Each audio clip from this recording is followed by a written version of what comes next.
Yeah! Here we go! It's time for TSS Fantasy. It is Commissioner Cooper. Greatest time of the year, and if you are praising fantasy Jesus, you are doing good stuff. Happy Sunday, happy early morning trash football game. That's why I'm We're back, baby! Let's go! I'm easy like Sunday morning. Aaron Rodgers, like I almost got banned off TikTok for the thing that's That's why I'm easy. He has had some nagging hamstring issues I'm over easy the like years. Sunday morning. My beloved Jets are trash. That's why I'm easy. I'm easy like Sunday morning.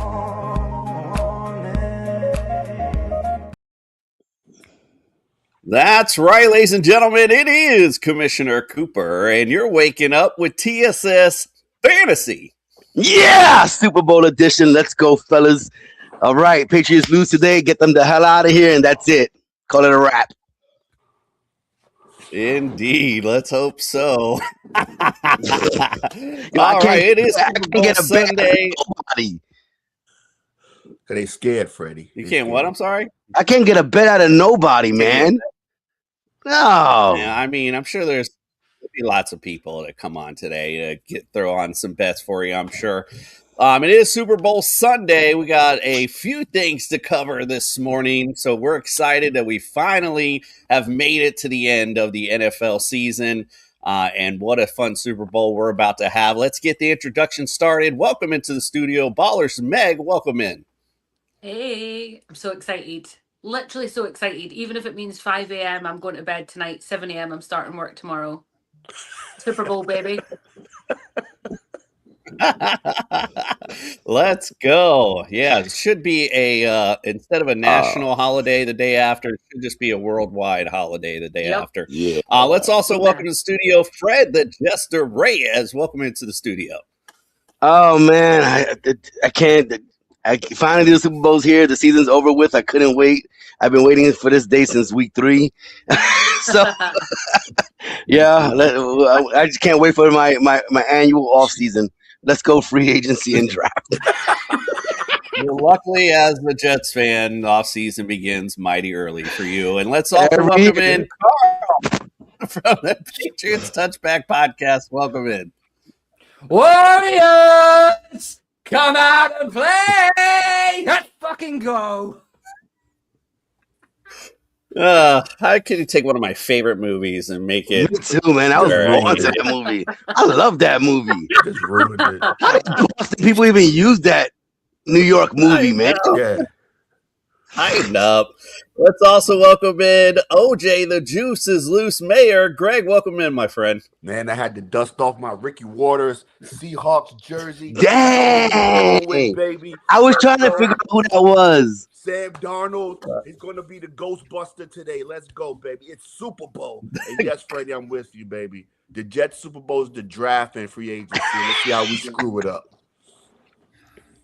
What's up, Angelina? Thanks for joining us this morning. Let's go. Let's also welcome in Justin Jesus Herrera. Welcome in, my friend.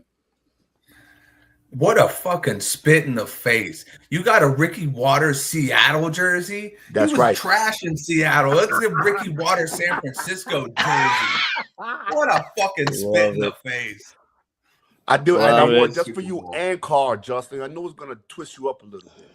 I hate this fucking Yeah, you know Super what's Bowl. funny? Let's get it over with. I'm going bowling. Me too. Little programming note to my co-host. It's funny because I had LeDuc do the LeDuc and Carl do the Patriots story, pre-tape story, and I asked Justin if he'd do the Seahawks one because he's NFC West, and of course at the last minute, Justin, of course, chipped a tooth or, his butt hurt or something, and all of a sudden he bails out. So then it's got me doing it. That's how much hate Justin has for these Seahawks. I just want to throw that out there. Let's pay these bills real quick. If you're watching on YouTube, do us a solid. Give us a like. Throw a comment in. Subscribe to the channel. Little things stopping you from doing it. Big things popping for us when you do, so we always appreciate that. If you're looking for some championship bling for your fantasy champion, look no further than Pro-Am Belts. And if you're doing daily fantasy, especially for today, go to the Fast Draft app. Use the promo code TSS. We'll double that deposit up to $50. All right, well, let's get things started this morning. We don't have a lot of injuries to cover, but you know what? It's Wake Up with TSS and our final one. We got to bring Brian from the Injured List podcast in to give us some injury news. So let's check it out. It's time to get your latest NFL injury updates with Brian from the Injured List podcast. The doctor is in.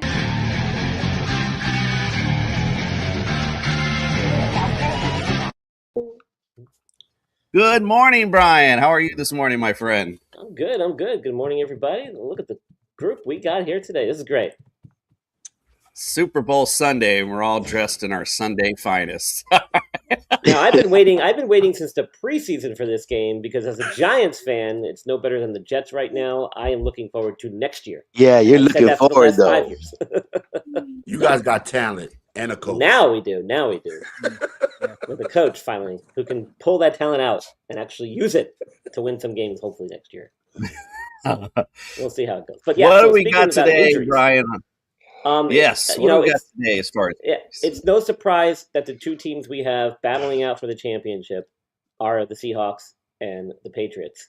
They are the first and third teams, respectively, least affected by injuries this year, as per Sports Info Solutions, which is the website I often refer to, who does a lot of statistical analysis about injuries and its impact on the game. So it's no surprise that these are the two teams battling out in the Super Bowl here. As we've proven years past, the teams that are least affected by the injuries tend to be the teams that go very far into the playoffs and eventually end up in the Super Bowl. Most of the injuries that we've been dealing with are kind of recent stuff. Nothing that's been lingering throughout the season, nothing that required any waiting to come off IR or anything like that. The Patriots had a couple of defensive position players who've been dealing with some injuries. Most notable was Robert Spillane, the linebacker, who tweaked an ankle and was limited in practice heading into the weekend here, and Harold Landry, who's been dealing with a knee issue. These guys were listed as questionable, as was defensive tackle Josh Farmer.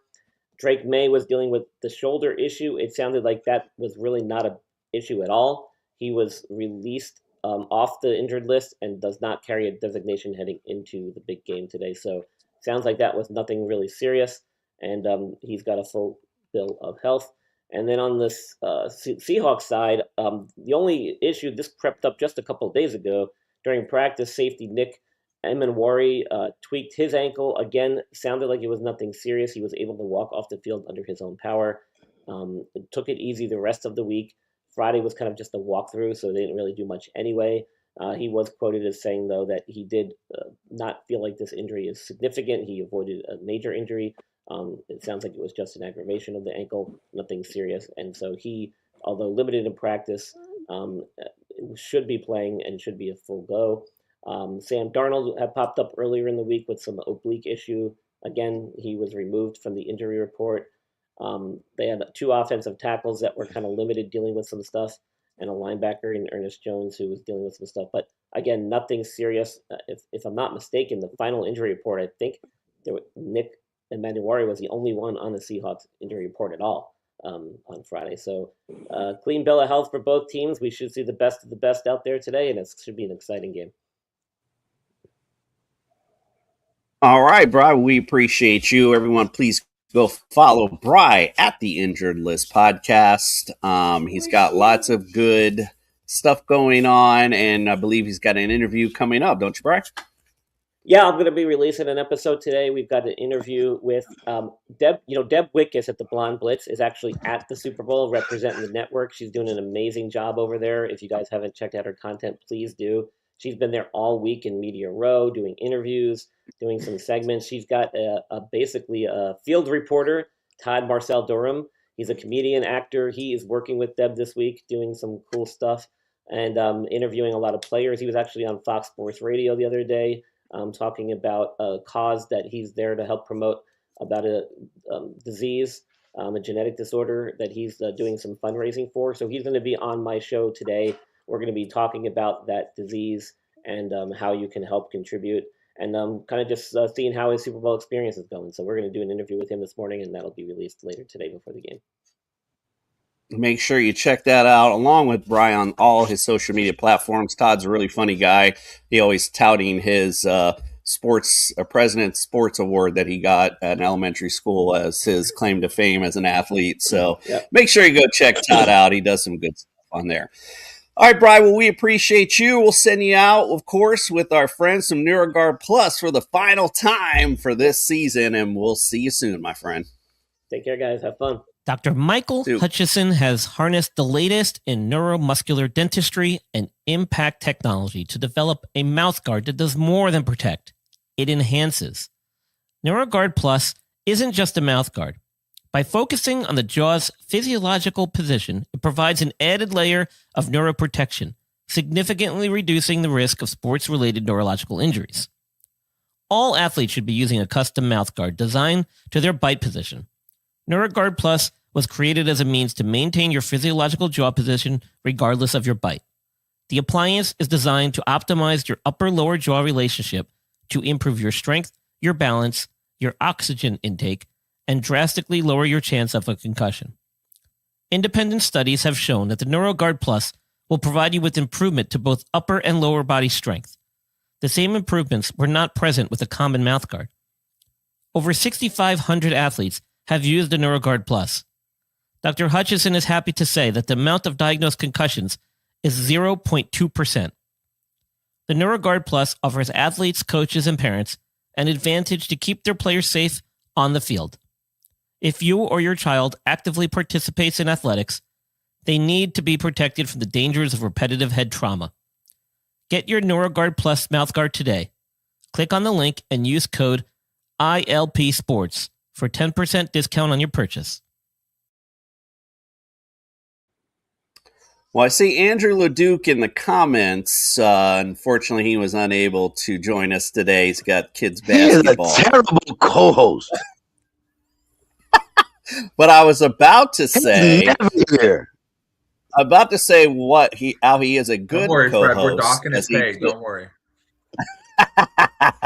Is that he took his time out during this week to do a special Patriots segment here for us to give kind of the story of the New England Patriots this season, along with our other co-host Carl and another Patriot personality as well. So let's check out what they have to say. To my co-host, by the way, if you got a bathroom break, go ahead and take one. He's both of these segments run minutes. Wow. See you later. Let's hear about these Patriots. They hate us because they ain't.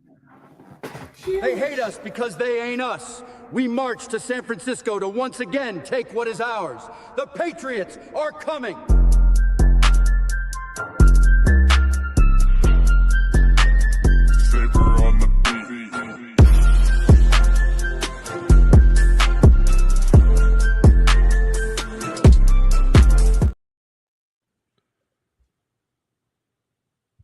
His worst nightmare.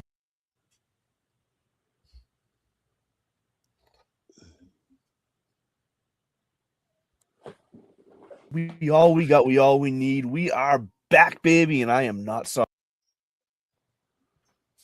America. I'm Andrew LeDuc, and this is the Patriots section for Super Bowl 60 coming up tonight. I'm joined by Carl from the Patriots Touchback. Carl, how are you this morning? I'm good, mate. I'm good. Thank you for having me on. Much appreciated.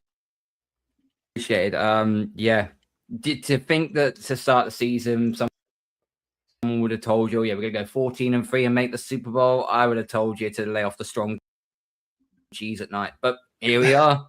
Here we are. It's so true. I did not expect this, and we'll get to how that feels later. Mike Reedy also joining us. Mike, how are you doing? Tell the fans, where can they find you real fast? Where are you from? What's going on? Doing really well. You can find my writing on Fantrax, and I talk on Optimus Fantasy. So two different places. And yes, I also really can't believe they made it this far this year as well. My expectations were not this high, so I love it.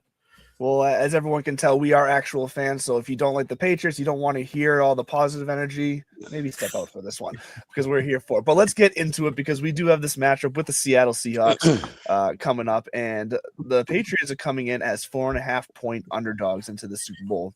Now, so my first question for you guys is, does that spread seem right? Do you think it's too little, too much? Like, is it respectful, basically, is what I'm trying to ask. Carl, we'll go to you first on this one.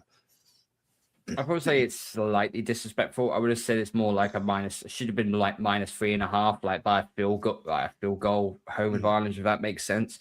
Yeah, we have been portrayed as the underdogs because people continue to use the easy schedule narrative on us, saying that we haven't beaten anyone or we haven't played anybody decent, or there's some deficiency to a team that we've played, in the postseason and so on.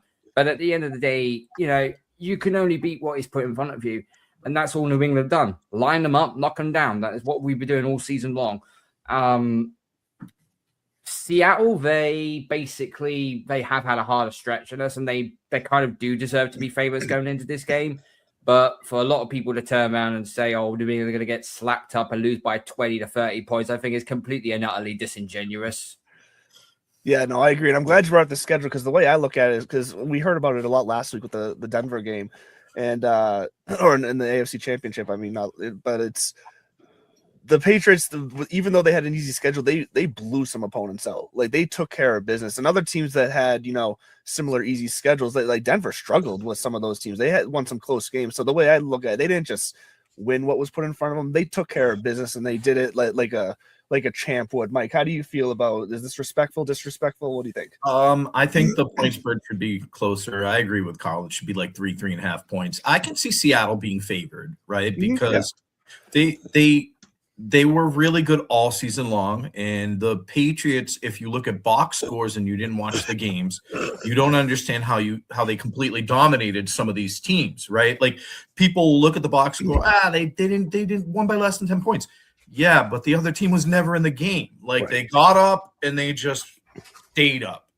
And in the playoffs, we're talking about a team with a defense that has been absolutely dominant. And to be fair, the three offenses they played didn't look good, but that was because of the Patriots defense. I mean, I never thought the backup quarterback from Denver was going to produce, but unlike the media tried to make us believe. But the Patriots played 3 top 5 defenses in the playoffs. Nobody has ever beaten 3 teams with like that before, ever. And now they have another one in the Super Bowl with the Seahawks, right? But the Pats, they've given up 26 total points in the playoffs. It's 8.6 points per game. They've been exceptionally dominant on that side of the ball. And I think we're looking at another defensive battle. I don't think you're going to see a very high scoring game. Yeah, and that sounds right. And I mean, everyone always says, defense wins championships. And we've obviously the offense, not that the defense was bad this year. The defense was very good this year for us, but the offense looked, phenomenal this year and really brought us into the playoffs on a different level. But obviously the offense hasn't necessarily been at that same level so far in the playoffs, but it makes sense. Teams step up their defense. They throw in stuff they've been hiding all year. I think it's been impressive that, like you said, that they've been up and then they've kind of coasted there or whatever. That to have a young quarterback and a young team like this, for them to be able to stay in control of games like that, that's where I think it's impressive. So you've already kind of alluded to it here, Mike, but so you think that the defense is going to need to carry the Pats in the Super Bowl here, and the offense isn't necessarily going to be the main factor? Yeah, well, they'll score enough to win, I think. I do think they're going to win this game, and they're going to do it in ways that people, have seen. They're going to run the football with Ramondre and Drake May himself, right? Both guys are going to run the football. Henderson will probably get his touches too. You're going to see guys like Stephon Diggs catch some passes, probably Butte. But guys like Mac Hollins being back on the field, people don't understand what he means to a team, right? Like, he's a good NFL player, not a good fantasy player, but a good NFL player. And he does a lot of great work blocking down the field for these guys when they're running, or guys who caught the ball too. He's big, he's strong, and he's a reliable target too. I don't know. They're finally healthy for the whole team for the first time in God knows how long. And I think that's why people are underestimating them a bit, because I don't know if they realize how banged up this team has been on and off through the season. Just to piggyback on what Mike said, there's something that I found out, I think it was like last week, okay? Multiple Super Bowl rings for quarterbacks that have been without a top 10 scoring defense. So there's 37 times. So you look at Tom Brady, John Montana, Terry Bradshaw, and so on. Only 5 of them quarterbacks were without a top 10 scoring defense. Patrick Mahomes had 1, Eli Manning had 2, Peyton Manning had 1, and Jim Plunkett had 1. Everybody else that won a Super Bowl had a top 10 scoring defense. You have to win the Super Bowl in all 3 phases of the game. You cannot just rely solely. I mean, okay, Denver, when they beat the Panthers Super Bowl 50, that was more sort of defense. They shut the Panthers down and they didn't really do that much onwards. But it has to be won in all 3 phases. Well, yeah, and you mentioned all 3 phases. You have to expect the special teams is going to come into play here, because when you got Marcus Jones on our side and Rashid Shaheed on their side, you know, I expect there to be at least one explosive special teams play from. I don't know which side's going to do it. It's up in the air, but there's definitely going to be an impact there from all the weapons that both teams have. Do you think the offensive line has learned anything from these tough matchups they had so far in the playoffs before they faced Leonard Williams? Because, you know, Will Anderson, like Will Campbell's had himself a rough go here, and rightfully so. He's still young. He's still learning. This is a whole different intensity level. I don't necessarily blame him, but, you know, are they more beaten down, or are they more have learned from the experience and ready for this game? Yeah, I think that Will has struggled in the postseason. I think the level of competition that he's had to go up against has increasingly got tougher for him. A lot of people are saying that maybe next season we should switch him inside to guard. I think it's too much of too early yet to have that conversation yet, because I think it was Max Crosby, Raiders defensive end. He basically had an interview, I think it was like last week he did, and he basically said, when he got described about Will Campbell, he said he's a very, very good player. He's a rookie. It's going to take time for him to get used to this, but I'm pretty sure he's going to be a very good tackle in the near distant future. If he doesn't pan out, then you could kick him inside to guard, and then he'll become an all pro left guard, which is basically, you know, Joe Tooney, one of the best left guards we ever had in a Patriots uniform. Phenomenal player. You put him on the tackle, and then you see the deficiency. So it's to and fro in really from that one. Yeah, how about you, Mike? There. I'm a person who believes we need to have patience with young players and give them a chance to see how they're going to do. I know the immediate gratification is a big thing, especially, you know, on social media with people. But I feel this way about linemen, quarterbacks, wide receivers, running backs. If they get opportunity, tend to produce younger and quicker. We all kind of know that, but you know, offensive line is, I think, the most important position on the field. When you see teams make it to a championship level, they always have a good offensive line, almost always.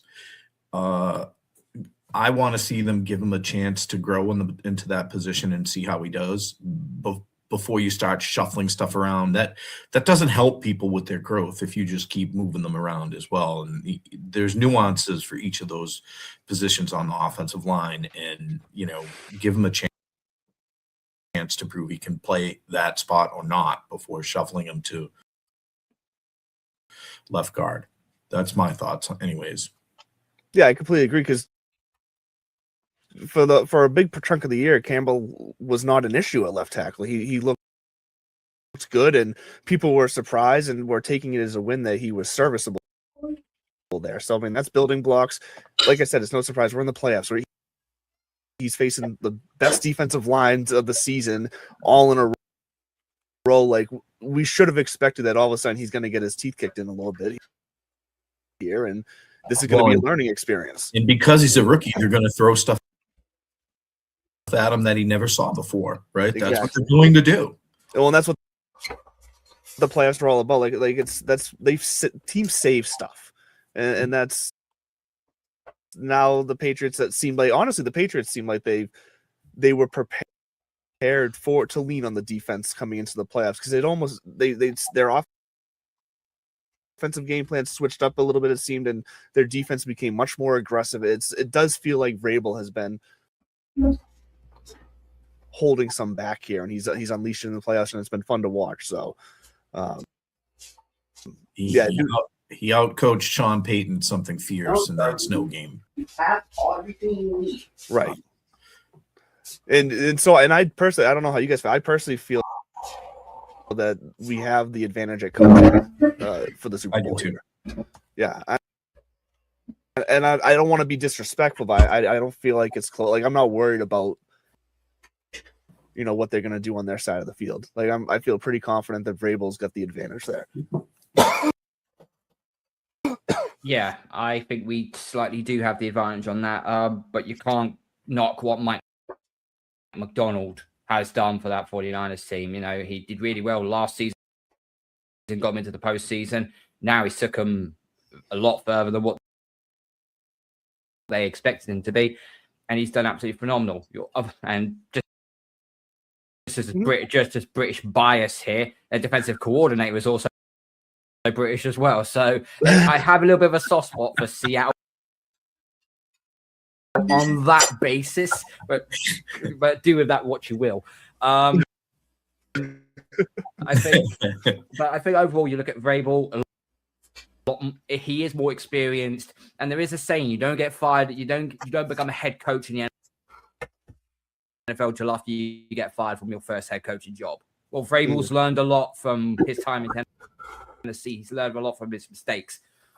The perfect solution was bringing in Josh McDaniels. I mean, one of the best quarterback whisperers in the game. I mean, you can't. Okay, I know his conservative play calling does gripe people, shall we say, but you can't deny that what he does what he does draw up for Drake May is still very, very good.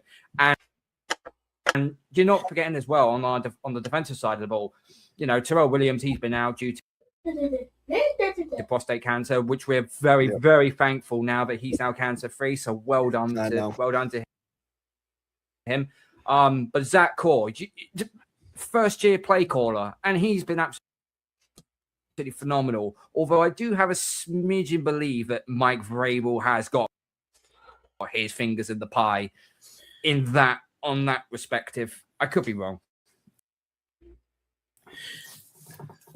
I think you're probably right. Yeah.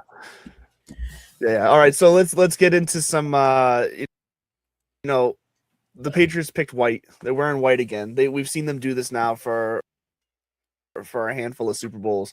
They're 4-2 overall when they're wearing white, and overall teams who wear white in the Super Bowl are 37 out of 59 wearing white. So obviously people believe there's a superstition in your jersey color in the Super Bowl. So are you superstitious in the white jerseys? And we'll also right into that as well.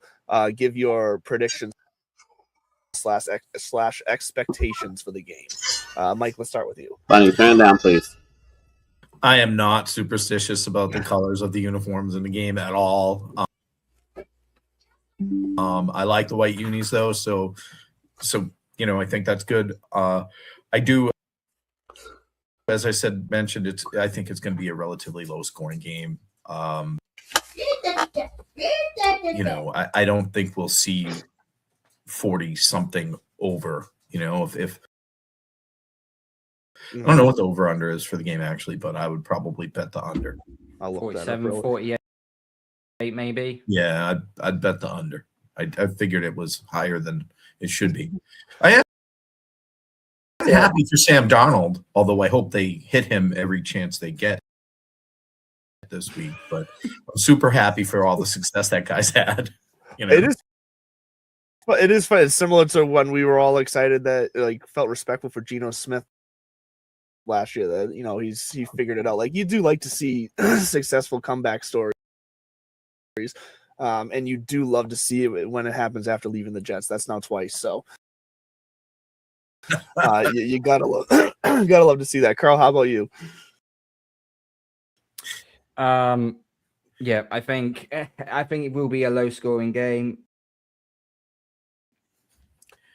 It's interesting how we need to get Grain to gain quick pressures on Seattle's O-line. Christian Barmore, Milton Williams is one of the top 5 in the league currently right now with 15 to 14 quick pressures. Seattle's right guard and center, they've given up a fair bit this season. So if there's one weak spot New England have to probably attack, it's probably the right guard and the center as well. But Milton Williams can take 2 men on at the same time, and that just gives Barmore more free run at probably at Gray Zabel, if I had to be honest, as with that one. Yeah, I think it'll be a low scoring game, in my own personal opinion. Yeah, the over under currently right now on DraftKings Sportsbook is 45.5. So I would also take the under there. My prediction is 16-14 Patriots. Like I said, now this is the one thing, like when I mentioned expectations, because it's kind of like, do you feel like we're playing with house money? Do we feel like we should win this game? Like it's hard to not expect, like, now that we're here, like, no, we should win this game. But like, is it fair for if someone is like, well, we've made it here and we weren't supposed to be here, so like, if we lose, it's not going to hurt as much, you know? It's a weird feeling because we're not used to this situation, but I guess it's kind of similar back to the 01 Super Bowl in that way. I think if New England don't get blown out, I don't think there could be anyone can not shake their head and go, no, do you know what? Fair enough. They deserve to where they got there. If we get blown out, then obviously the narrative is going to be the easy schedule. You got this far for the easy schedule. Now you played a very good team. Now you got slapped. I really don't want to hear that narrative. But I know, but I'm going for a low scoring game. But just as a nostalgia pick, I'm going for the same scoreline as it was in Super Bowl 36. Okay. 2017, Borregales walk-off field goal. All right. Okay. I like that. Yeah, you guys are a bit younger than me. I have to tell you, back in 2001, I traveled with work every week, and where I was working, the client, they were all talking about how the Patriots were going to get crushed by the Rams. And I legit, walking by some executives, had to turn around and say, have you guys not watched the Patriots play this year? And they were like, what? I'm like, that's not going to happen. What you're saying is not going to happen. And then, when I was back there the Monday after the Super Bowl, they were like, how did you know? I'm from Boston. I didn't know they were going to win. I just knew they weren't going to get blown out, right? And that's what my expectation here is well. I've had some deep conversations with people where they really thought Denver's defense was going to dominate the Patriots in the AFC Championship, and I'm like, you haven't watched the Patriots play all year, have you? You haven't watched. You're somebody who you have an opinion based on Denver seemed like the better team all season. No, that's not going to happen. I agree. And this is a much, much closer matchup than people want to admit on either side. Probably, I know people like, they're going to win. The Pats are going to win. And I'm like, Seattle's really good. Like, don't. It's going to be a game. It's going to be a good game. It's going to be a fight. And it's going to be a game of chess. Physical. It's going to be a game of chess. I think it could come down to the coaching staff on who wins the game. Yeah. There's definitely going to be some like game management aspects to this that turn this game one way or another, whether it's timeouts or what like whether to go for it on fourth. Like, there's going to be aspects of that play into this game, and it's going to make it for a great game. The other thing I will say with Gonzo is he did get burned a couple of times in that Denver game. If there's one time not to turn into Tuukka Rask in Game 7 of the so this is not the game to do it. No, it is not. JSN will go nuts. Yeah, we cannot have that. All right, well, thank you both for joining us here on TSS Fantasy for the Super Bowl. Once again, I'm Andrew LeDuc. This is Carl, Mike Reedy, and Go Pats. We're ready for this, and at this point, we're going to kick it over to Justin, my co-host, where he's going to be talking about the soon-to-be loser Seattle Seahawks. Thank you, everybody, and enjoy the game. We march to San Francisco, where we go to seek revenge for our people and bring home the glory of championship gold.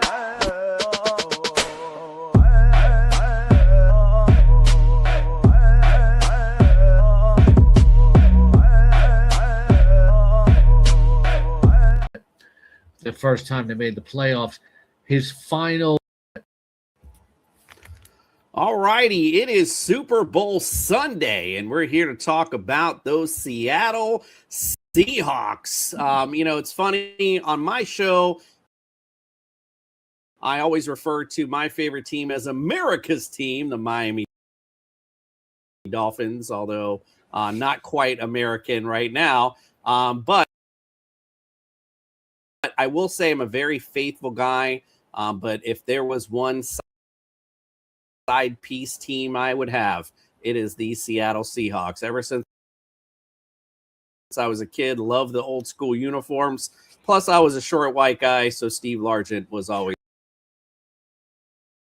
very cool to me. And I played receiver, so there we go.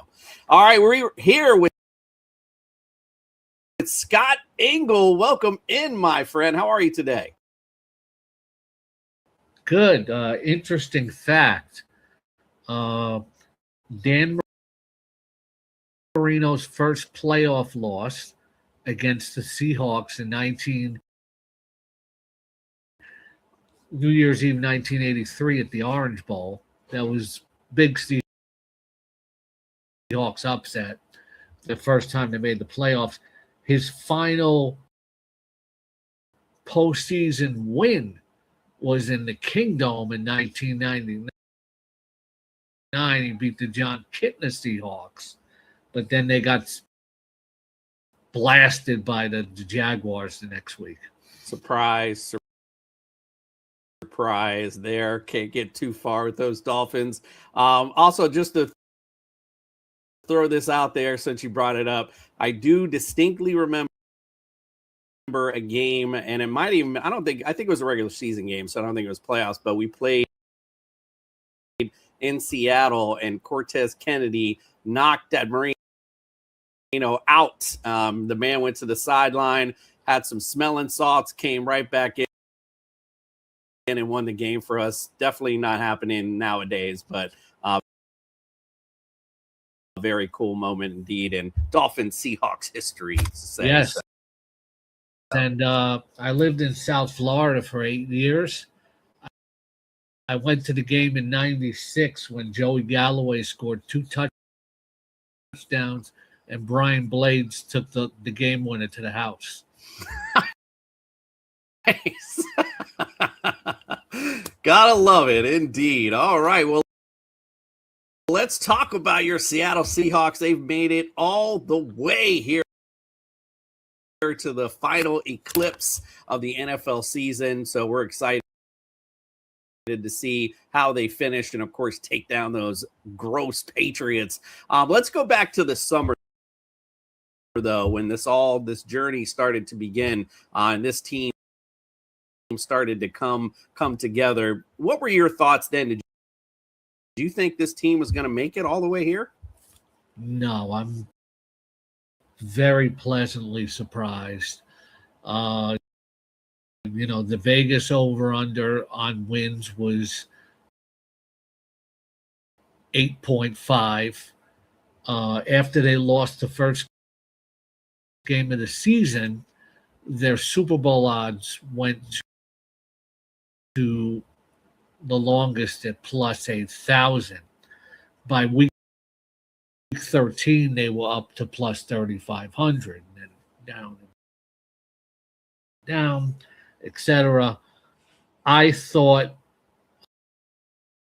I write Seahawks betting picks on Oregon Live and NJ.com, sometimes Michigan Live. And I predicted that they would make the playoffs, and the ceiling was winning a wild card game. And I've been very pleasantly surprised. This team is coming together so well. They've only had 3 losses, and they've all been by 4 points or less.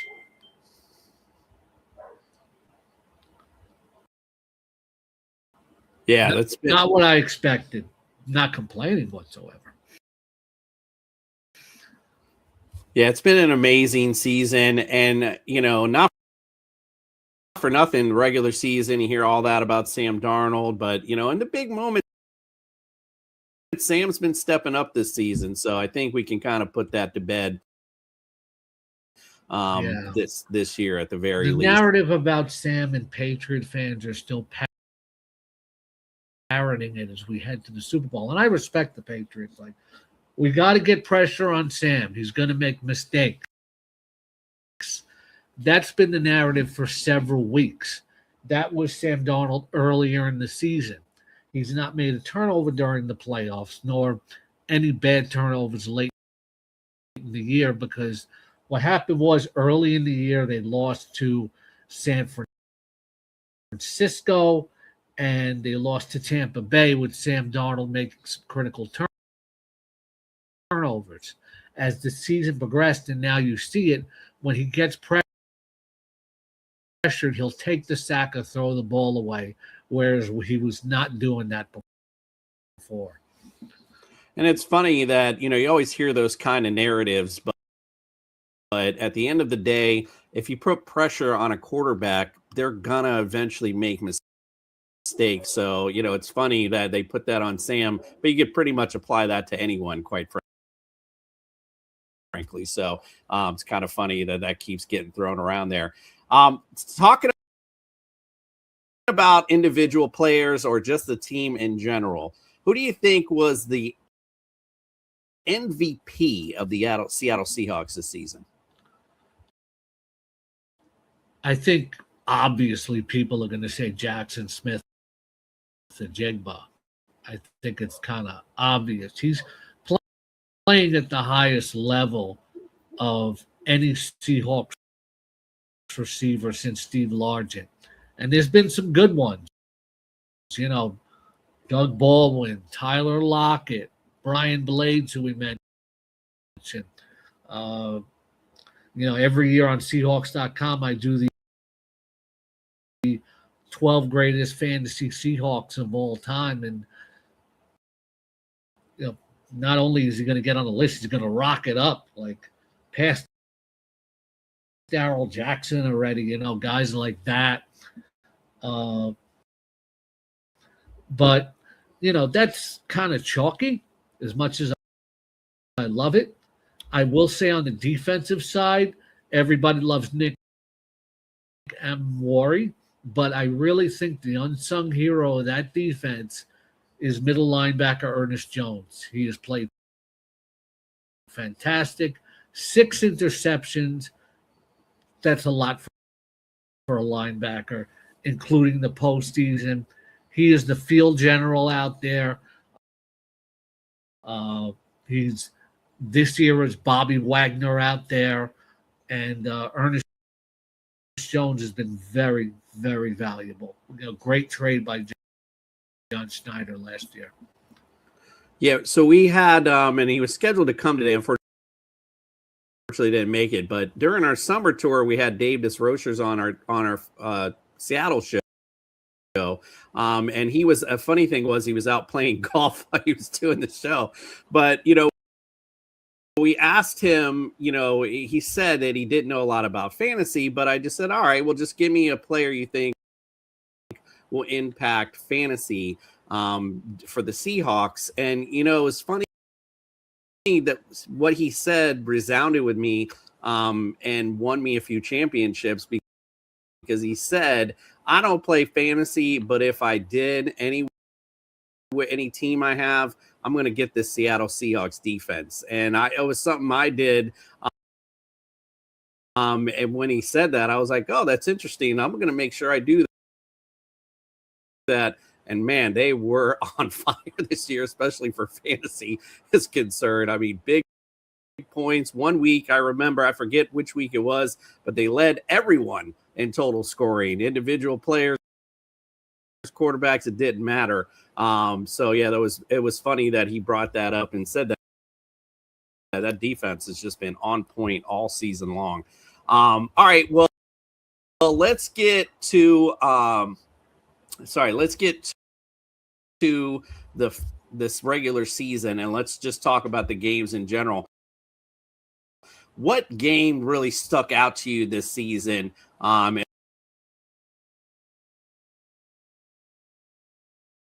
As far as, what it might have been a good game, it might have just destroyed someone. What was your most favorite game from the Seahawks this year? Probably the regular season finale against San Francisco. Just really not like a dominant win, but just, the defense really controlled them and held them only to like 3 points. That was one. The second win against the Rams was so exciting, and probably the first time that I felt that, wow, about this team, that they could actually be a true contender.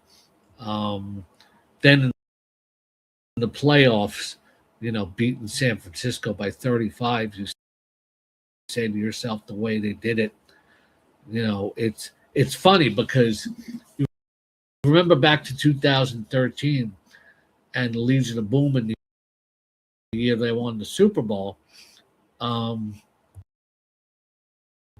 Everybody was talking about the Patriots are coming in to play the Seahawks. I mean, not the Patriots, the Saints. The Drew Brees Saints. And let's see if Seattle can handle that.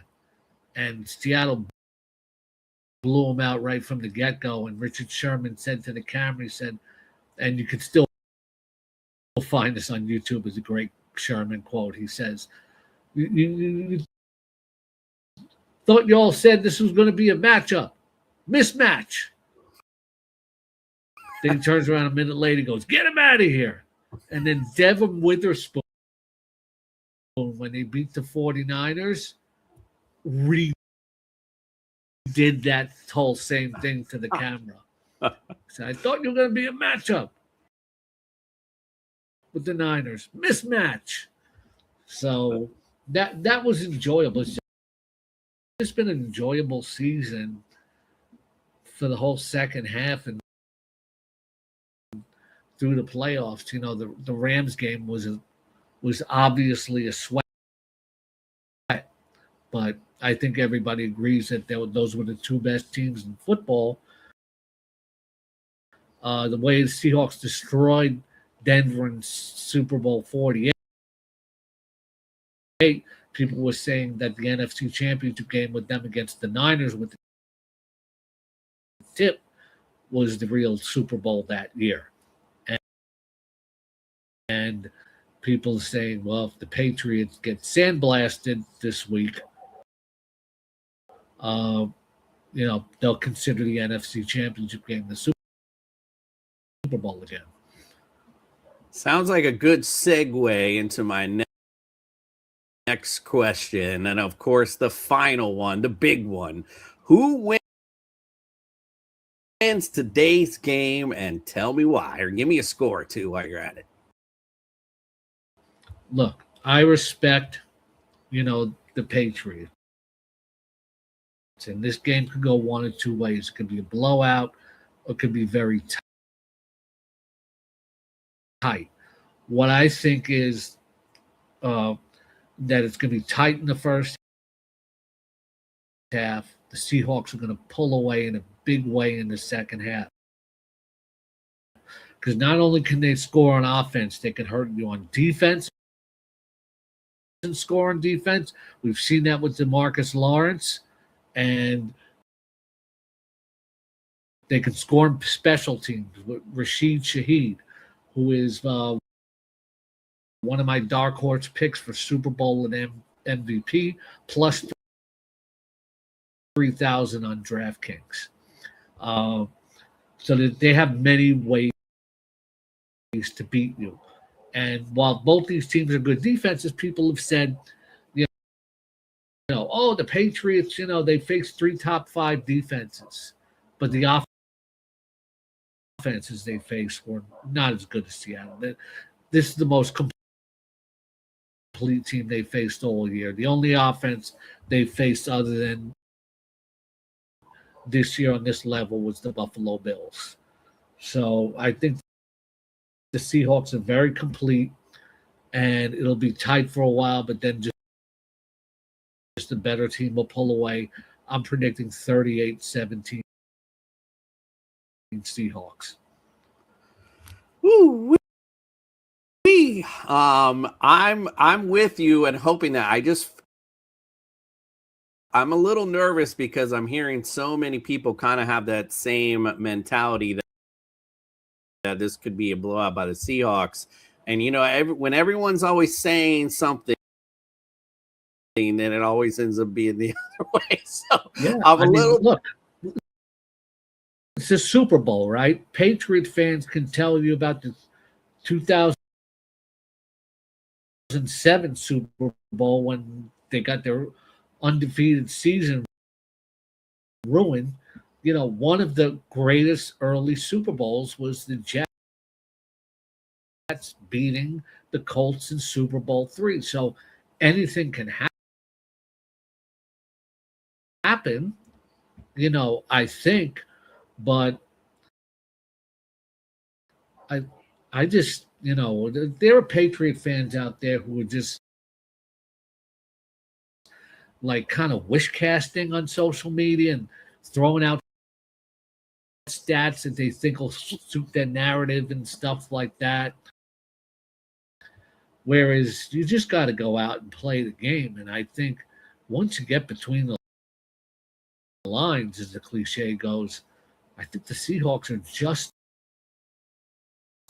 a better team, because I think the big difference is their defense. Against the run, they're so good. And then against the pass, they only rush 4 and they get so much pressure. They have 4 guys who had over 40 pressures this year. And then they can drop so many back into coverage. And a man Worry is like a Swiss Army knife, sort of. That's very tough, because look at who the Patriots have on their offense, their playmaker. Stevenson's had a good postseason, and kind of picked it up towards the end of the regular season. But Henderson really hasn't busted out yet.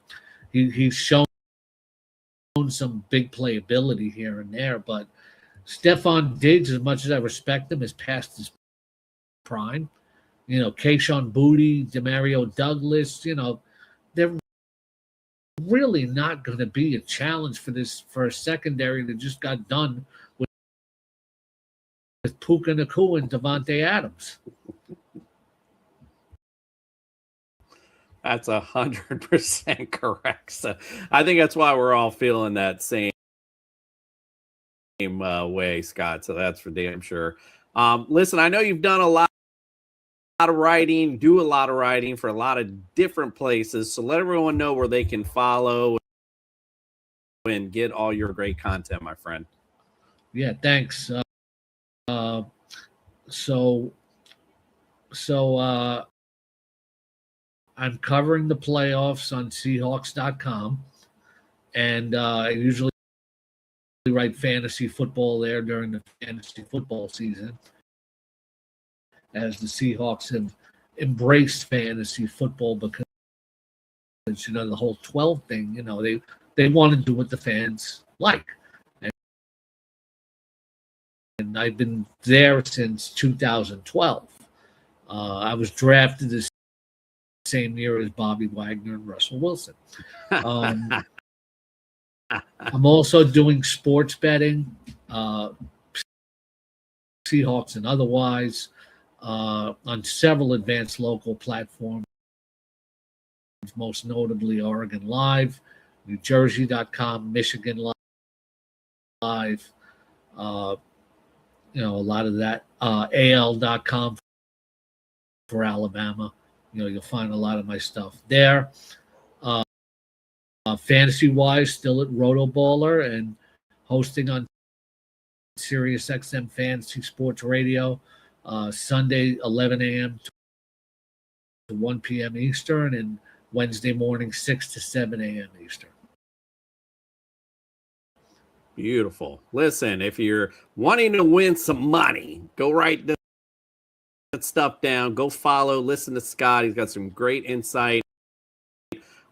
Good luck to your Seahawks today, my brother. I'll be rooting on for you. And just before I go, okay, I'm going to give you 3 MVP picks. Nice. Okay, I said Shaheed at 3,000, but if this game is tighter, I think one of their 2 defensive playmakers, and Emma Ward's more of a hitter. He's like, he sets the tone where these other guys pick it up and make the plays. I think on DraftKings, 2 great MVP bets for long shots are Ernest Jones at plus 7,500 and Devin Witherspoon at plus 9,000. I like it. I definitely can see that happening. Big playmakers on the defensive side definitely can make the difference in this one. That's for damn sure. All right, Scott, well, we appreciate you, my friend. Like I said, good luck to your Seahawks. And we're going to get back to our Super Bowl special.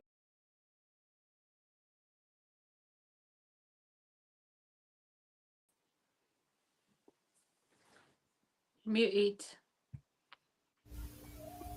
All right, you can't hear me either. we back. Thanks for everyone who stuck through those segments that were supposed to be 15 minutes, but ended up being an hour because of my shitty internet up here.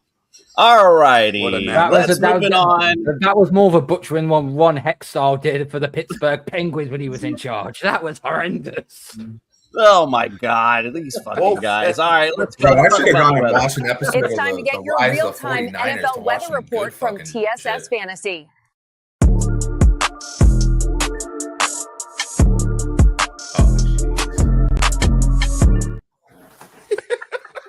Could you not? Yeah, we skipped right. He just went straight to the right weather. He's like, fuck it, I'm going to the weather. Whatever the hell you're saying, we don't care.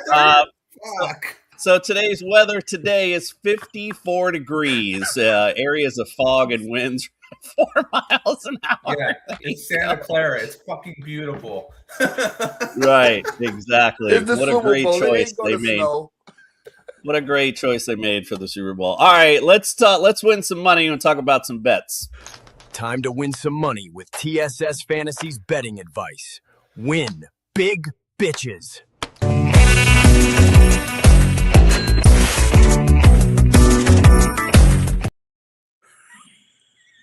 All right, Eric unfortunately could not make it this morning, so he did bring in a couple of side notes for our bets. He wanted to let us know about his computer being all messed up, but didn't stop the locks. DeMarcus Lawrence sacked today, and he likes 1 sack and maybe 2 sacks for DeMarcus Lawrence today. So make sure I love this one though. Collinsworth does not say, quote, "Now here's a guy." I guess that's his. Yeah.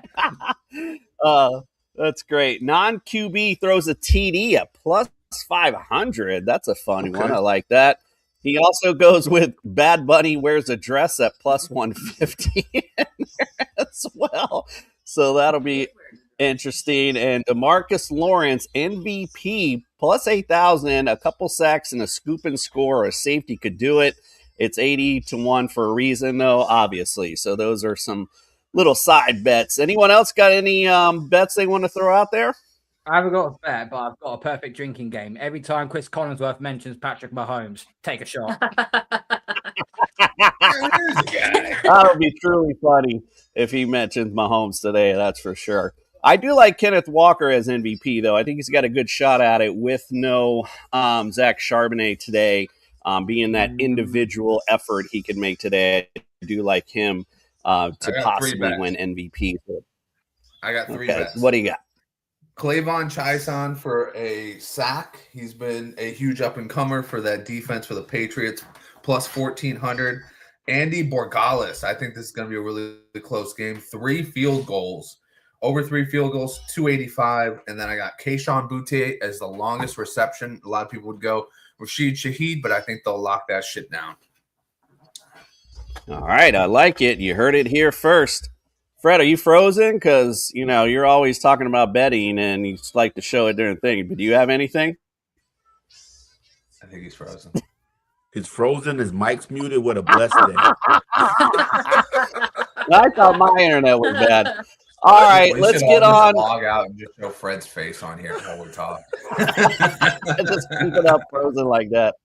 All right, let's talk about some ultimate DFS lineups to play today. Hope you win some money as well. All right, brothers and sisters, get ready to get your ultimate DFS roster set with TSS Fantasy.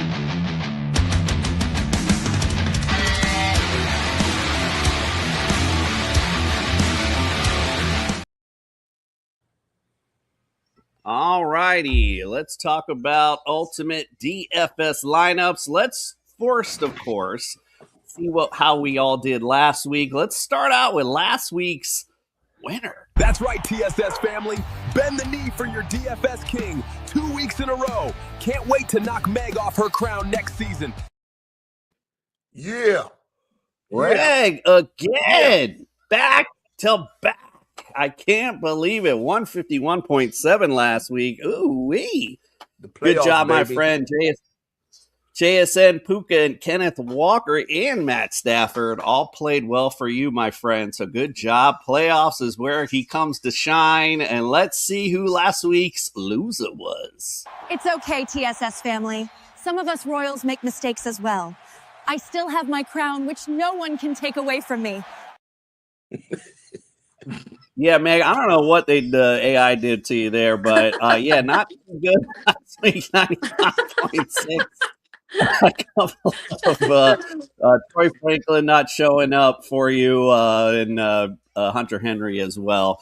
All right, here's Justin's lineup. He was, I guess, second, if you will, Matt Stafford, and he had the Puka JSN combo that played out well, and Kenneth Walker. So good job there, Justin.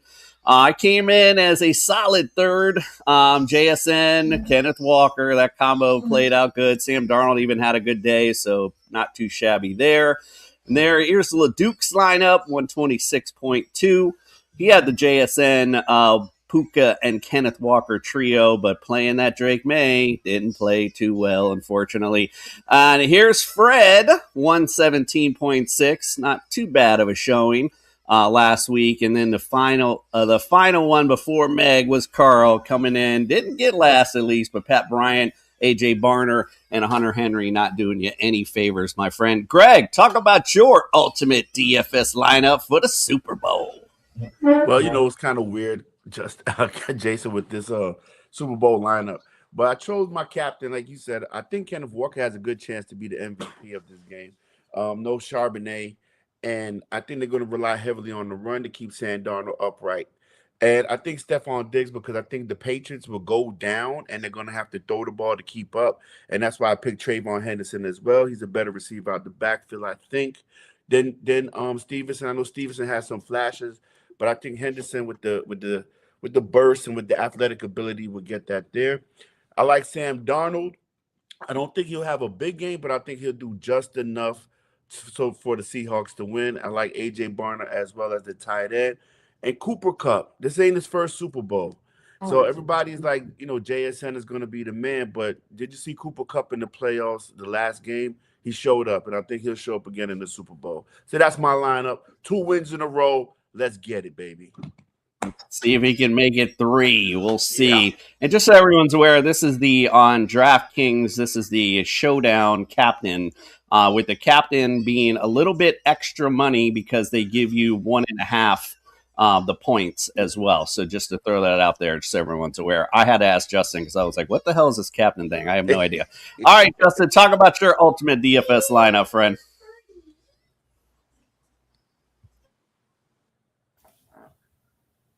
Oh, shit. Justin.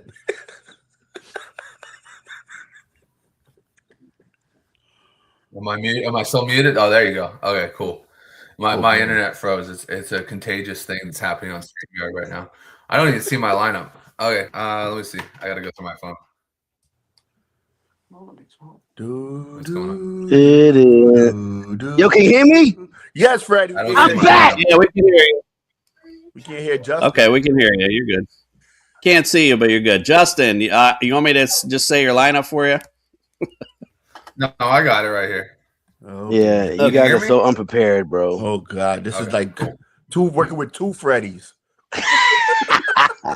You only get 1 Freddy, baby. Come on now. Let me go to my notes. All right. Look at Meg's hear me face. at least? I don't know what the hell's going on here. Everybody's internet sucks ass, and now it's rubbing off. We can hear you. Get to your lineup. Okay, cool. Nobody's ever answered me. Everybody's just like, oh, yeah. Anyways, I want the Patriots defense as my captain. I think it's going to be a huge day for them. Sam Darnold's going to be seeing ghosts once again.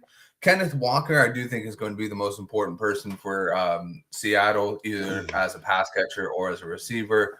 Kayshon Boutte, like I said with the bet, I think he could have a really good game in this one. He's going to be matched up with Tariq Woolen, who's absolute hot trash.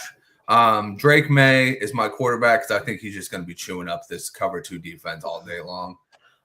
Jason Myers, Jason Myers as the kicker. It's just going to be grabbing points in this game. Nobody's going to be going 4th down. Everybody's going to be trying to get points. And then Jackson Smith and Jigba, you gotta go with who's been playing good. And you know what? I don't think there's anybody on the Patriots that can cover him. So I think that whatever Sam Darnold does today, it's going to be going through him. Yeah, so Justin and I implemented the same strategy. Since I've never done this before, I wasn't sure exactly how to go. But my strategy, since if you had to pay more for the captain, I also went with the defense. We have basically the same exact lineup, except I went with the Seahawks side on the defense. Like you said, they've been, you got to put the guys that have been doing it all year, and that's a guy. Jason Myers been doing it all year as well. Drake May also in the mix as well. So yeah, basically the same strategy going into this, paying up for, at least if you're going to pay up for something, it's something that you don't have to pay a lot for, and then that affords you a little bit more in the lineup to go with other stuff. So there's my lineup there. All right, here's LeDuc's lineup. He went for captain, was Kayshon Boutte, got Drake May in there, AJ Barner, Kenneth Walker. Went with Matt Collins. He mentioned there in that little Patriots intro as well. He likes Matt Collins today, and JSN as well. All right, Fred, talk about your ultimate DFS lineup. All right, so I think Christian Gonzalez is going to be put on Smith-Jigba. I think he gets his points, but I think Kupp comes up big this week. That's why I put him as my captain. We all thinking the same thing about Walker. I think he has a big day. I went all the way basically with all the Seahawks. I still believe this is going to be a 2-touchdown, maybe and possibly more game. They're going to win. I did pick Trey Henderson. I thought $3,800 was pretty cheap. That's why I went with him. So I'm thinking the Seahawks have a big, big day. All right, I like it. Carl, talk about your ultimate DFS lineup. Yeah, so I'm backing my QB to get this. I think this is going to be the weather's going to be better for him. The climate's going to be better for him. It will be much more easier. I know this defense is going to be a problem, but compared to what we've gone up against so far, I think they play a lot of cover 2. but they also play a lot of cover 6 as well, Seattle. So, but Drake may, I expect him to do well. Ramondre Stevenson. Now I know the Seahawks do very, very well in the running game, but I'm just picking Stevenson when it becomes short yardage situations at the goal line. That's where I'm focused on. I'm going to put Diggs in there because I feel like this is the game that for him that he needs to be he needs to be on it. This is the game which he wanted so badly when we won the AFC Championship last 2 weeks ago. He's going to want to prove it properly this time round. I've got Kupp in there as well. I haven't got Smith and Jigba in there because I believe he's the one that's going to get targeted a lot and he's the one that's going to get covered a lot. I think Cooper Kupp might be the X factor for the Seattle Seahawks in this one. I'm going to go with Hunter Henry as well. Seattle do not do very well in defending tight ends. They've given up a lot of yards. They gave up a lot to Tungis and they gave up a lot to who are going to play? Higby and Parkinson. So going to be an interesting one on that one. And then just as a little bit of a bit of a curveball I've thrown in there. So we're going to throw to Smith and Jigba and Cooper Kupp and obviously Rashid Shaheed is in there. No one's mentioning Torrey Horton. He's that fourth receiver that might just be a case of if we can cover everyone, you have to beat us with your wide receiver 3 and your wide receiver 4. This might be a Torrey Horton, maybe a little bit of a game where he could get a mismatch against one of our safeties, maybe. So, yeah, that's my lineup.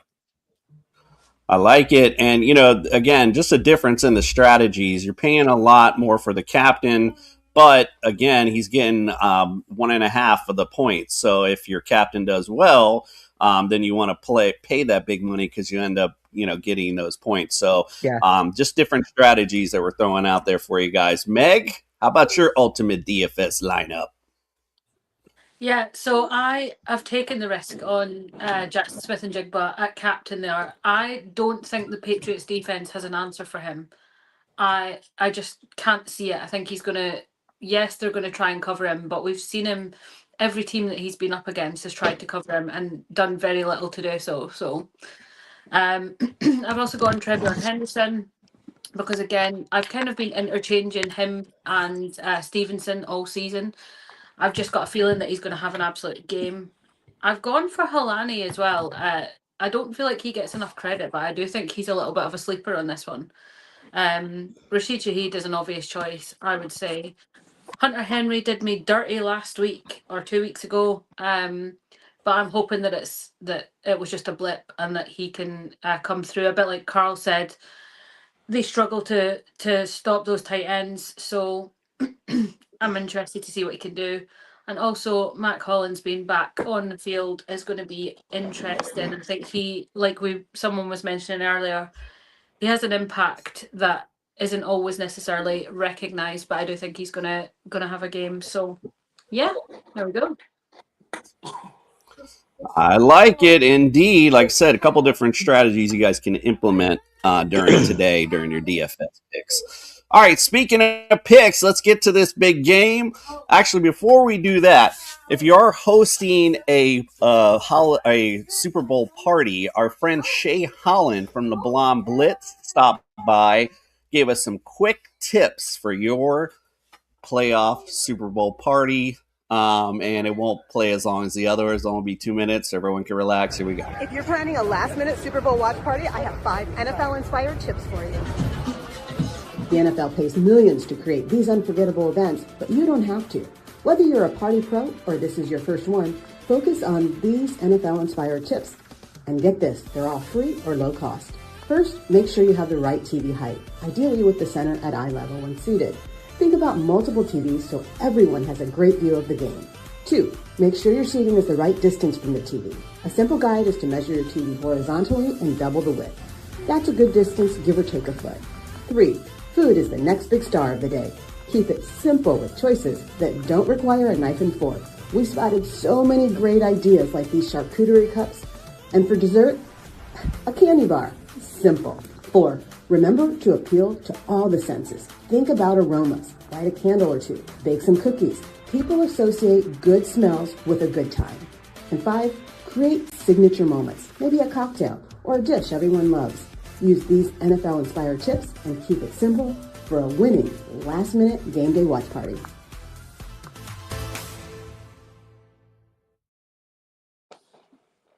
Make sure you go follow Shay at Game Day Shay on Instagram and all social media. She does a great job on the Blonde Blitz as well, giving us those types of tips. Where's Justin go? Did he leave? I guess he's gone already. All right, well, while he's gone, let's do our picks. Will TSS Fantasy pick the right teams to win this week? Outlook not good.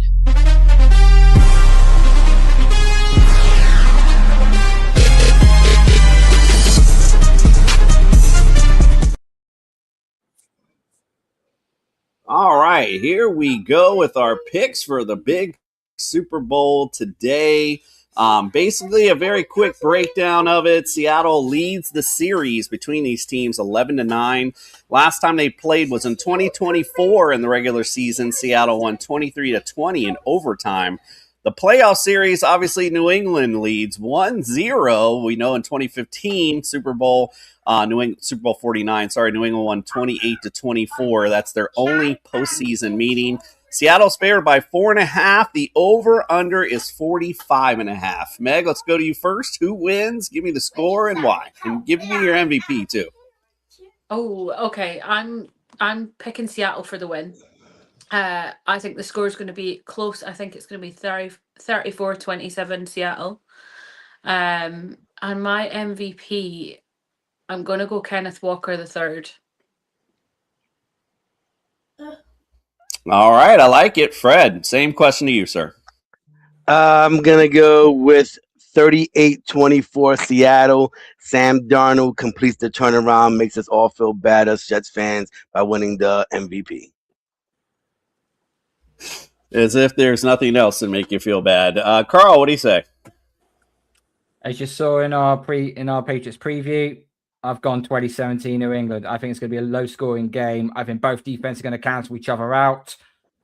And although Drake May will lead us down the field, the Borgals kick us the game-winning field goal. The man that we paid the most money for in free agency is going to be MVP, Milton Williams. I like it. Greg, what do you say? I like Seattle. I think along the lines of Carl, I don't think it's going to be as high scoring as Freddie thinks it's going to be 38 points. I don't know where the hell he's getting that from. 38-24. But I believe it's going to be 24-10 Seattle, and the MVP will be Kenneth Walker. I like it. Justin, what say you? I'll go with 24-20 New England. And I think the MVP is going to be Ramondre Stevenson. Ooh, I like it. I'm going Seattle, and I'm going to go a little bit closer to Greg's, I think. I'm going to go 28-13 Seattle. And as I said earlier, I like Kenneth Walker as MVP. And obviously, LeDuc went with his, of course, Patriots, since he's not here to let us all know. By the way, I forgot to do that earlier. This is How convenient is it? How convenient is it that the three players the three guests on here who have got dynasties are backing everyone that has a dynasty? So thank you, Justin. That's all I'll say. What dynasty does Justin have? This is our picks from last week, by the way, and then here we are for the playoffs in total. So LeDuc, Meg, you got a chance to tie LeDuc today, so that's pretty much the gist of that one. All right, we got something fun I set up to close out today's show. We do something during the summer and do a little fantasy quiz show. So today we're going to close out a fantasy quiz show with Super Bowl facts. It's going to be Juice and Fred, Juice and the Jester versus Meg and Carl in a fantasy quiz show showdown for the Super Bowl. Let's go. Before we do that, this segment, by the way, is sponsored. Greg, you can talk a little bit more about this, but by Island Pepper Skin Products. We got some great stuff out there for you guys to get for the holidays. $30 a box for all this great stuff. Greg, you want to talk about some of this stuff? Because I don't really know what it is. So it's my wife's company. She does islandpepperskincare.com. She has great stuff for all the ladies and gentlemen. Justin, it will help get your beard correct, connected and everything. She does have some beard oil. Fred, she does have some hair to get the hair back growing. But she does have some great skin products for all the ladies and the men out there. And the great Valentine's box is going fast. It's $30 a box, and you get all these great things for your lovely lady out there. So, Justin, as you know, Island Pepper, where the pepper's black. I was gonna say it. I was gonna say it. That's the tagline. You say it better, Jason. You say it better. And that's the fourth wall broken. Yeah, so as the tagline goes, in the islands, the pepper is always black. That's how to say it. Make sure you go check out. It's a unique gift idea because not everyone's gonna get that. Everyone's gonna get the cards and the candy. Go get something unique. It's something you're like, hey, with this extra mile for you. So go make sure you go check that out. We appreciate it. All right, well, let's get it on. Justin's gonna be our judge for today. Gonna hit the buttons for me. I'll hit the first one for the quiz show, and then you got it after that. So let's get it on. It's time for the Fantasy Quiz Show. There seems to be no sign of intelligence. It's the Fantasy Quiz Show. Justin Jefferson. Justin Jefferson. It's gonna be a long game. Oh Lord, here we go. Dirty Reg, by the way, said this game giving him college championship vibes. 26 or 27, New England 20 or 21. So that sounds pretty good to me. I like that. Great. All right. So for Meg and Carl, who haven't probably played or seen this been played before, basically it's just set up Family Feud style. So I'm going to ask one of you to go against one of your opponents, and I'm going to ask a question. First one to get the highest one will take it for their team. You guys will have a chance to fill out the rest of the answers. You got 3 strikes, however. So if you hit the 3 strikes, the other team gets a chance to steal it. We're going to go best out of 5 in the matchups as well. So whoever gets 3 rounds will win. This is all on Super Bowl facts. So here we go. We're going to go Meg and Fred for the first question. Here we go. And again, whoever gets the first one of the highest value will get the round for their team. So here we go. I'm looking for top 5 answers on the board, and these are individual games in the Super Bowl. I'm looking for the quarterback who has thrown for the most yards in a Super Bowl game. Brady. Ladies first. It's both of you can shout it out. Brady. She said it. Tom Brady.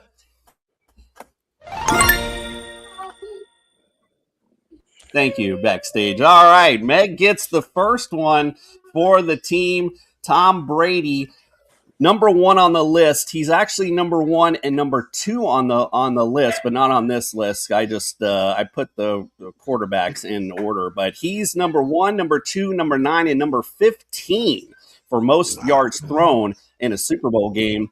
Number 1 being 505 yards. Pretty impressive. All right, so Megan, Carl, you got it. Carl, you're up next. What's your guess for throwing yards in a Super Bowl?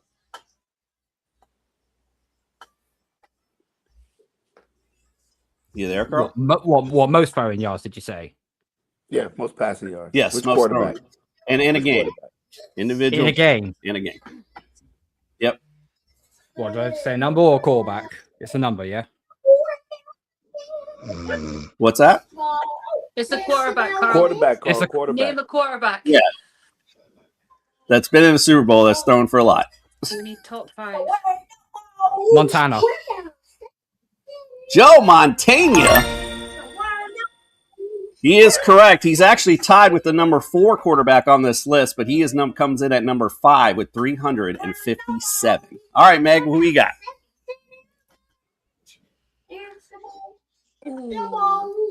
Elway. John Elway. Did not make the top 5. All right, 1 strike. Carl, who you got? And no Googling. Carl. He wears red. He wears red. Why are you giving the other team hints, Greg? Carl. Carl. No distracting the other team, Greg. I'm just I'm trying to think. Fuck's sake. There are time limits, Carl. Carl, he wears red. Like You got a train to 5. catch, don't forget. There's an arrow, Carl. There's an Troy arrow on Aikman. the helmet. Troy Aikman. All right, that's 2 strikes. No Aikman on the list. You're missing number 2, number 3, and number 4 on this list. Meg, who you got? Eli Manning. Eli Manning. No, Peyton Manning. Wrong one. Wrong one. Nope, she went with Eli. I went with Eli. My Eli bad. or Peyton? We gave him the friggin' game. In my opinion, that sucked. So no Eli or Peyton on that list, just to kind of get that out there. All right, Fred and Greg, you guys can talk this out. Tell me what you want for your final pick if you can steal it. Can I just say the name? Wait. What are you thinking? Bro, Pat Mahomes. All right, I can go with him. Damn. So Pat Mahomes. I'll answer. Pat Mahomes. Hello? You play to win the game. Mahomes Hey, is bro, not on there? I was gonna go with Favre. Mahomes is not on there. Favre wasn't on there either. The guys you're missing, number 2 is Kurt Warner, who's number 3, number 4, and number 6 on this list.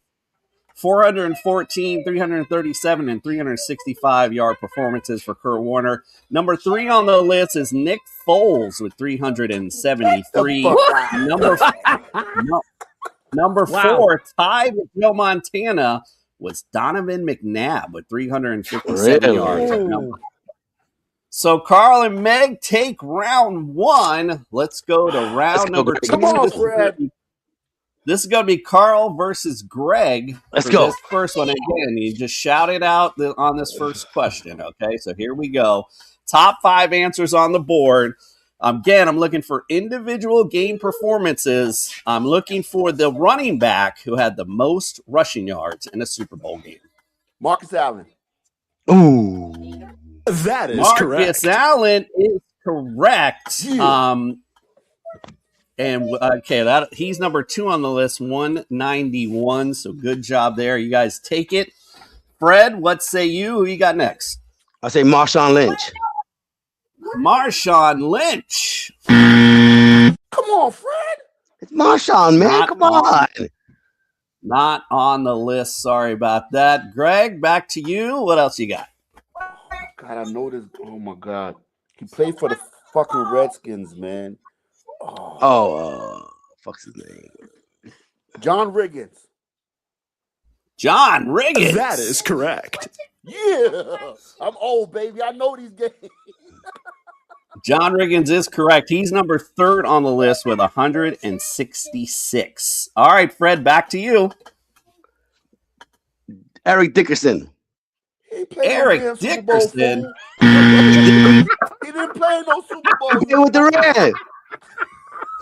Fred, sorry about that, friend. Not on the list. I like it. Dirty Reg knew what was up, at least. Good job on the last one. All right, Greg, you got 2 strikes. Can you save your team here? Who else you got? Terrell Davis. Oh, man. Terrell That is Davis. correct. Dirty Reg knew that as well. Good job to you, my friend. All right, Terrell Davis actually is number 5 on this list, 157. All right, so you got the number 2, the number 3, and number 5. You're missing 1 and 4, and you got 2 strikes. Fred, you striking your team out? Walter Payton. Walter Payton. No. You missed. That was the 3rd strike, Justin. Give him the right one. It's really unfair. It's my team. 3 strikes Fucking and you're Fred. out. Meg and Carl, you can talk this out. You're missing. There's 2 people you can guess here. You only need one of them. I do. What do you guys got? I do recall one of the Timmy Smith. Steelers. Who? Timmy Smith. She Googled it. That wasn't my choice. I've not Googled it. It was a quiz that I did last year. So if that's what you want to roll with, roll with it, Meg. Carl, you agree? All right, there, Yeah. Timmy Smith.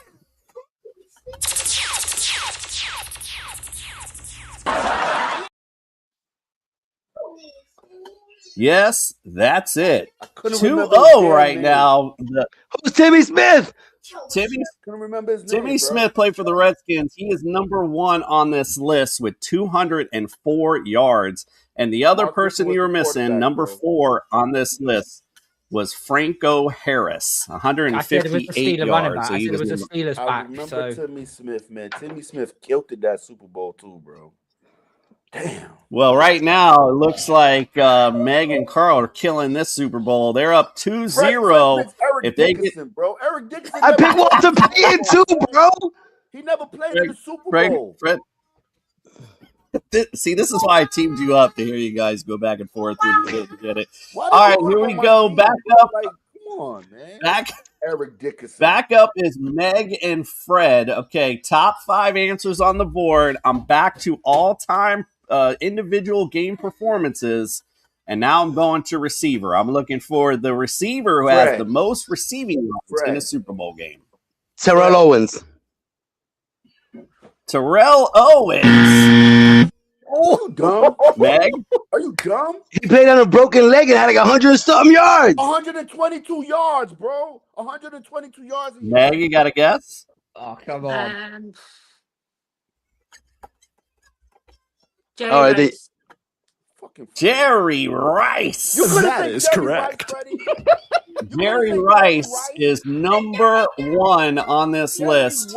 He Hey, I like Terrell Owens, bro. He caught 215 receiving yards in a Super Bowl game, so he is number 1. Real quick. I just want to throw this out here. Greg, are you on Google right now? Because you kept pulled up with that 122 yards for Terrell Owens real fucking quick. I watch a lot of Super Bowls because the Jets are never in it. So I watch a lot of Super Bowls. That's awesome. All right, Megan Carl, you got the ball. All you got to do is score and you win. Carl, you got another guess.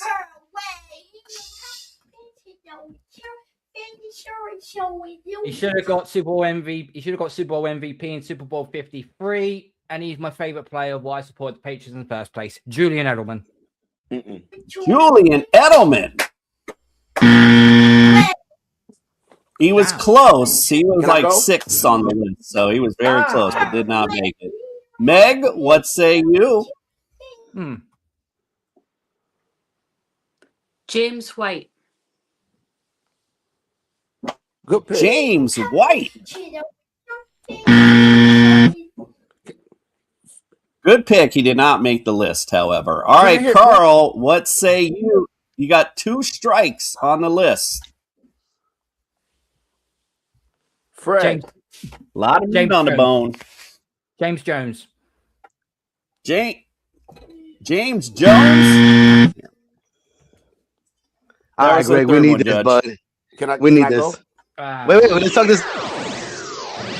Now, if you want to crown them, then crown their ass. I ain't talking shit with you, Fred. Wait, what do you think? All right, Fred. Eric fucking Dickerson. Fred and Greg, you guys need this. Michael Irvin, the playmaker. Fred, you want to go with that? I was gonna say Moss, but we can go with Michael Irvin. Go ahead. All right, Michael Irvin to tie it. Cannot play with him. Cannot win with him. Cannot coach with him. Can't do it. Michael Irvin ain't on there? Randy Michael Moss, Irvin bro. is not on there. Here's the rest of the list. Number 2, Ricky Sanders, 193 yards for the Redskins. Oh, I remember. You do that shit because you would have said it. Isaac Bruce was number 3, 162.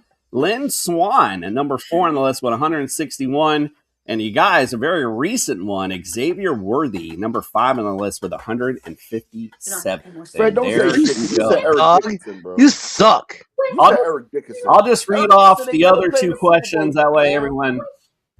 Everyone's informed. That's the point of this. Most touchdowns scored all time. Number 1 is Jerry Rice with 8. Gronk and Emmitt Smith 2 and 3 with 5.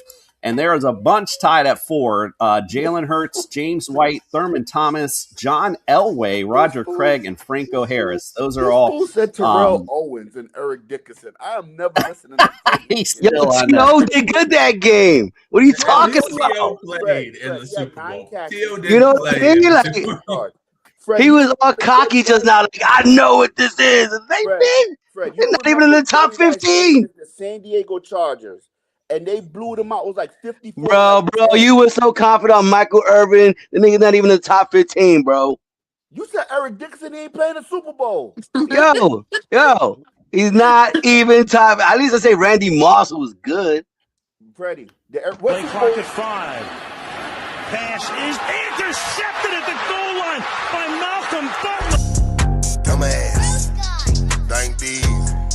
They call me dumbass.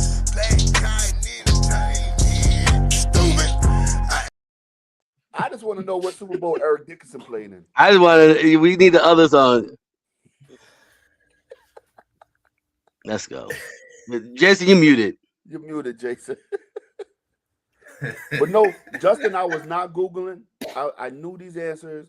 Carl was Googling. Man, bro. Jerry Rice was the man. I wasn't Googling.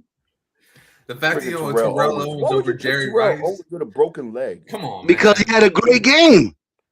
Come Not on, the man. best game. Terrell Owens Anyway, had the best career of a wide receiver in the fucking playoffs. All right, well, my microphone's messing up. So anyway, I wanted to put out there our winners video, but I don't know where the hell I put it. Congratulations, Megan I thought I Carl. loaded it. Even from overseas, you found a way to pull off the victory. Didn't take much to outwit Tweedledee and Dumb.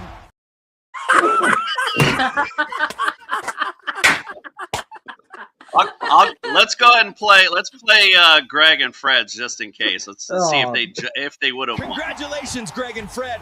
Finally, you two dumbasses did something right. Maybe next year you can do your DFS together too.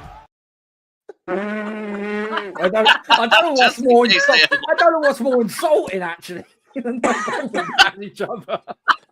Fucking shit. There's another one. He wanted to play their video. The dumbass video is for them. We were dumbasses if we won, or dumbasses if we lost. Oh, for real. Dumbasses.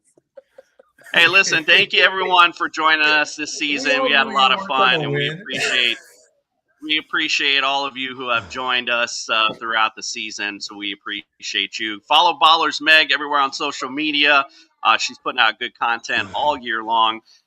Fred, Juice, Justin, we're all doing our thing as usual. You probably will see us pop up. Hopefully, we'll see some off-season shows. Although I said that I'm last hoping year. for March 14th, man. March 14th, free agency frenzy, man.